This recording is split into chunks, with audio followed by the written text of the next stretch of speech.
As always, don't forget to check the video description down below for the best price on tool and parts I use in today's video. Today, we have a customer car, no start. It turns, I'll show you what it does, and we're going to be looking at what I did to diagnose it, what are some other possibilities if it doesn't start. Let's check it out. Okay guys, yep, I can see.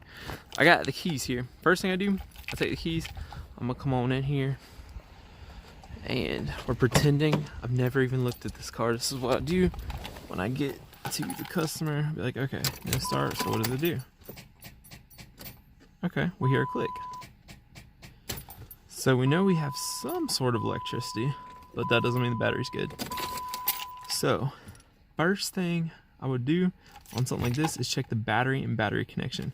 When you have a no crank, no start, that's when the starter is not spinning over.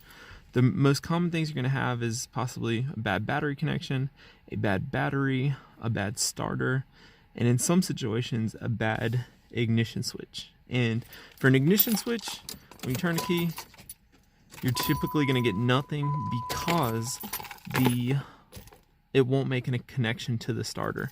So if the switch isn't doing anything, you turn the key, you're never going to get electricity to the starter. So first, we'll check this battery and see how it's doing. Now on this one, the battery is freaking buried right down in here.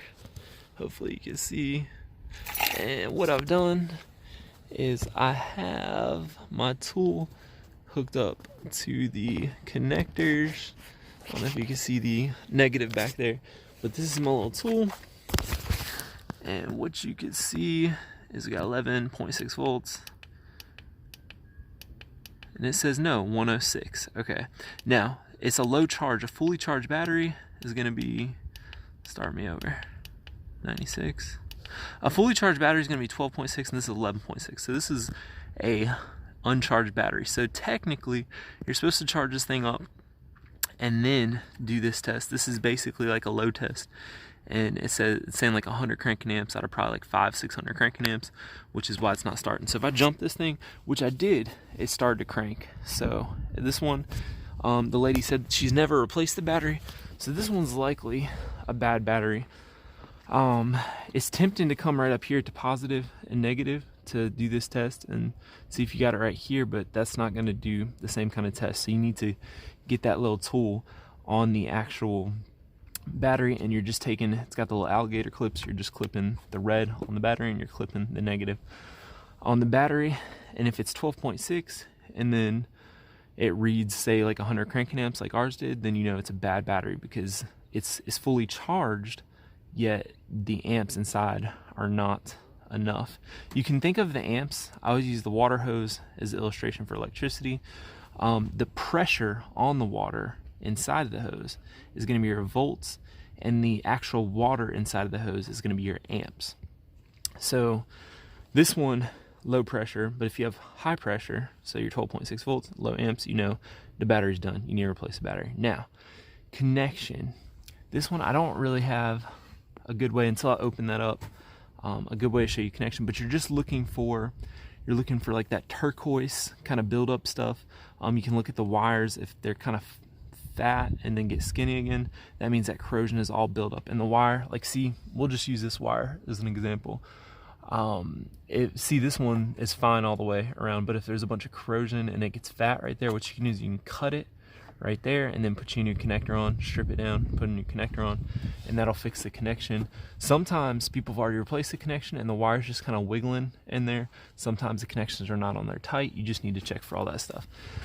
Now, if it's a starter, a lot of cars it's easy to check the starter, and what I'll do is I'll take something like my power probe, which is going to be this guy right here, and what you'll do is you'll take your alligator clips, you'll hook it up to the battery and hook it up to your tool. These alligator clips just plug in here. This is a power probe 3. And then what I'll do is I'll go to the connector on the starter. I'm gonna throw up a picture of the starter and you're gonna see why I'm not showing it to you. But there's a big wire and then there's a little control wire. When you turn that key, it sends signal to that little control wire and it starts the car. It tells the starter to cut on. So what you could do is you could take this tool and we'll have like this little piece plugs in right here, and you'll touch, you can probe the little wire. So let's pretend this is the wire. What you're gonna do is push in, twist, twist, twist, twist, twist until it'll go beep, because it's saying you do have a connection now. And then you can tell the person to turn the key. If it stays green or stays negative and never turns positive, then you know, hey, it's not actually getting a connection. Maybe it is some kind of bad connection somewhere, or maybe it is a bad ignition switch. It's kind of rare to see bad ignition switches, but it does happen, and that's one of the possibilities with this no crank, no start. The other thing you can do is you push this button up, it makes it positive. You push this button down, it makes it negative.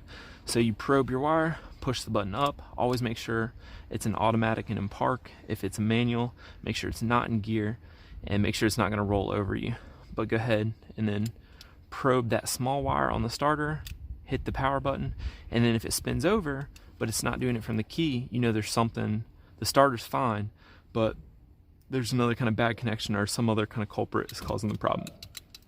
If your battery's bad, it's not going to spin over either because there's not enough power. So I think I got all those bases covered. Let's see. So we got checking the starter, we got checking the battery, checking your connection, ignition switch, fuses. It's always good to you could just, you know, check all your fuses. You know, there's a fuse box here. There's probably like a little fuse box there. There may be one inside here. And to check the fuse, you're gonna take that power probe tool. You just hook it up right here. I'll show you what that looks like. And let's take your little alligator clip, plug it in, come on over, and you go here and here. See, blah blah. See, now we got power, negative, right? And whenever you probe a wire, it's not activated, like I was talking about with the starter. And I'm gonna throw that here. Let's pause right now and I'll throw that starter picture up.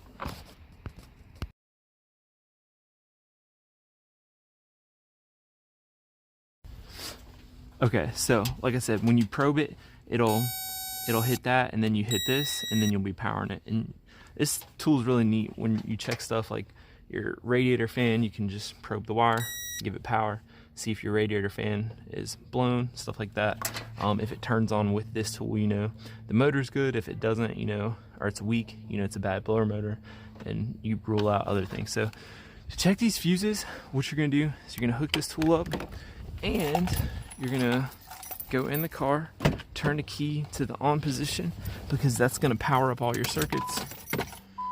So we're not cranking, but we're at the last position, the on position. And then we'll come over here and we'll hit all these fuses. So we got power there, power there, power there, power there, power there, and so on. What you're looking for is you're looking for a blown fuse is power on one side, and then let's pretend I'm hitting it. It'll be green on the other side. So what that means is this was the power side, and this fuse is broken, so you're just hitting negative on the side. You're not getting the power from here to here. That's how you're actually checking this. If your key is not in on position, if the circuit's not always on, then it's just gonna read, it'll probably read negative all the time. So that is how you can check the fuses real quick. You can see this is way faster than pulling them out or using some other sort of method. And then these you just visually, kind of just visually inspect them. You know, don't see anything there. So we know our fuses are good anyways. So fuses, and then lastly, if it is a crank no start, so let's say you turn the key and it's spinning over. You know what, let's just do that in a separate video because it's a lot to talk about. All right, y'all, and that is it for our no crank, no start video. Thanks for watching, and if this video helped you, throw that big thumbs up and subscribe. Thank you so much for doing that, and I'll see you next time.